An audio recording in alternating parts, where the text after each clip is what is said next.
ज़बूर number 2। खुदा का बरगज़ीदा बादशाह। कौमें किस लिए तैश में हैं और लोग क्यों बातिल ख्याल बांधते हैं। खुदावन और उसके मसीह के ख़िलाफ़ ज़मीन के बादशाह सफ़ आराई करके और हाकिम आपस में मशवरा करके कहते हैं, आओ हम उनके बंधन तोड़ डालें और उनकी रस्सियाँ अपने ऊपर से उतार फेंकें। वो जो आसमान पर तख्त नशीन है हंसेगा, खुदावन उनका मज़हका उड़ाएगा। तब वो अपने गज़ब में उनसे कलाम करेगा और अपने कहरे शदीद में उनको परेशान कर देगा।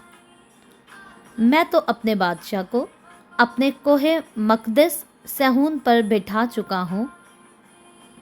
मैं उस फरमान को बयान करूँगा। खुदावन ने मुझसे कहा, तू मेरा बेटा है, आज तो मुझसे पैदा हुआ।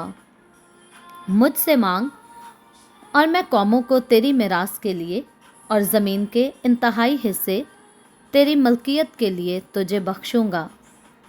तो उनको लोहे के अस्सा से तोड़ेगा, कुम्हार के बर्तन की तरह तो उनको चकनाचूर कर डालेगा। बस अब ए बादशाहो दानिशमंद बनो, ए ज़मीन के अदालत करने वालों तरबियत पाओ। डरते हुए खुदावन की इबादत करो, कांपते हुए खुशी मनाओ।